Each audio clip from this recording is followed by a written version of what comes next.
Oh my gosh. Woo! Thank you all for having me here. Xanadu. How many of you have seen Xanadu before? I've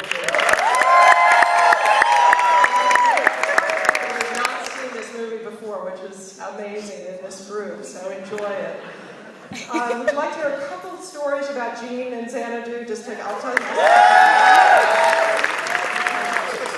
One thing is that Gene thought that the concept for this movie was a terrific one, basic fantasy line. But then when he became involved with it, he said it was the worst thing he'd ever been involved with in his life. He said it was the first time that he'd ever been involved with something where no one knew what they were doing. And it was kind of distressing to Gene. Gene was the old school Depression-era kid who valued a dollar, and it really kind of bothered him when budgets went spiraling out of control, and this one certainly did. So one of the things, if you've noticed, there's one number in this movie with Gene and Olivia Newton-John.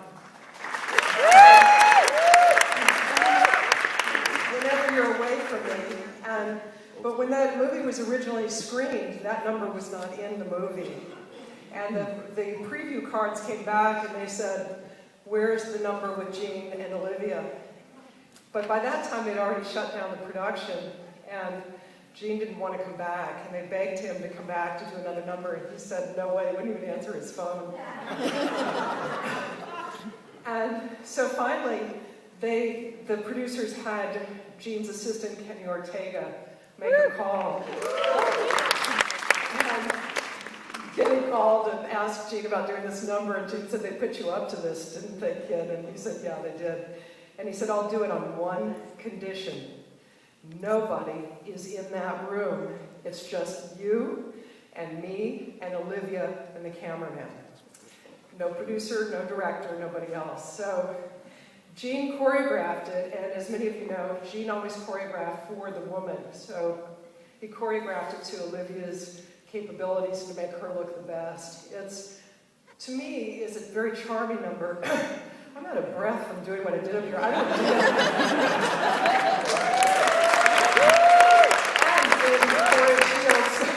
And I'm not a dancer. I was never trained. When I met Gene, I thought, oh my God, I'm going to have to dance with this guy. So I went to the Yellow Pages and looked under dance instruction and ended up going out to Arthur Murray, sneaking out like a drug addict.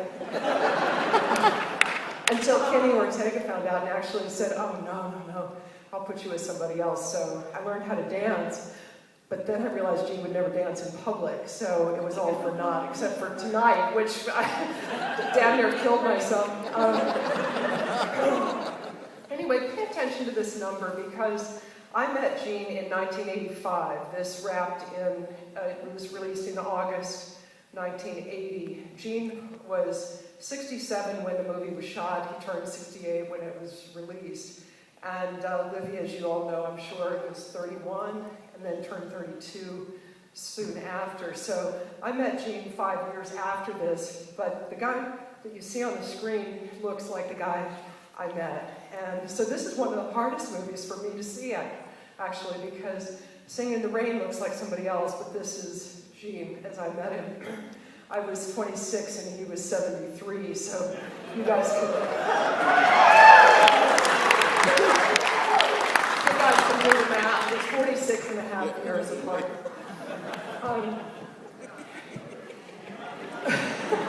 If you watch the thing, it's very interesting because there's so many elements in this movie that you wouldn't really know but are very, very Gene. So even the way he answers the phone in that scene, that's the way he answered the phone. The way he stands up from the chair, he's so graceful just standing. And then the way he walks across the room to greet her, that's Gene. That's the way Gene walked around the house. So that's Gene at home. He was just grace personified. Still can't breathe. A lot of the words Gene uses in this are very Gene-like also. Things like bum, and that was his basic vocabulary. And the cinematographer on this was a guy named Victor Kemper. He did things like Dog Day Afternoon and Nora Mars. And he told this story. He was at the Egyptian, if some of you remember that a few years ago, we were there. And He said that the first day, it was a very cute story about Gene, because he said the first day he came in, he had the camera sitting on the ground like this, and he was going to do an angle shot up, kind of try to get an artsy shot of Gene dancing, and Gene just went like this. Because as you all probably know, Gene and Fred Astaire insisted on the camera being shot head on, the dance being shot head on, and the dance shot full figure. That was one of the things that was most distressing for Gene about this movie, is the fact that they cut his legs off. So in the scene, he's actually roller skating all throughout this, but he's chopped up, and it really bothered him because he could roller skate. He was excellent at it. He still skated up and down in front of our house on Rodeo Drive. And he skated as a kid in high school in Pittsburgh as an amateur act, and so this was really nothing for him to do this.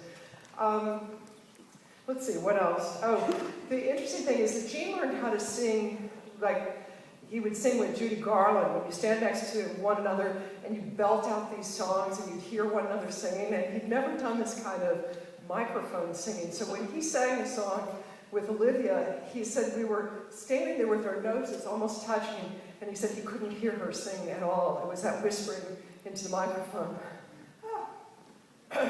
God, you turn 51 and almost 52, and your dance days are over. Gene said dancing was the most masochistic sport, by the way, so I think he was right. So watch the roller skating. It is Gene in this. Gene would have liked.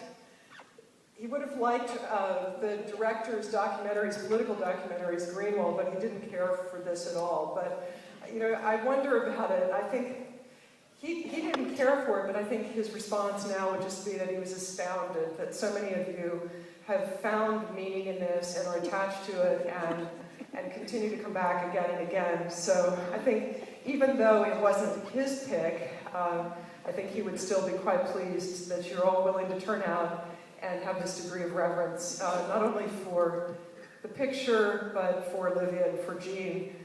Gene said that the one really good thing about the picture, the only good thing about the picture,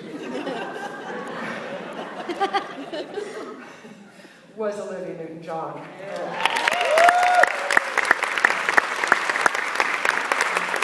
And I have to tell you, when he died, she sent me one of the nicest notes that I received. It was a handwritten note. And it was very heartfelt in the way that, and she said that essentially he had catalyzed her life and her career. So with thanks to Olivia for her graciousness, and thank you to all of you for being here and for having me, and please say hello afterward. I got to say hello to some of you beforehand, and I'll try not to do any more dancing and I'll not be out of breath, but thank you so much.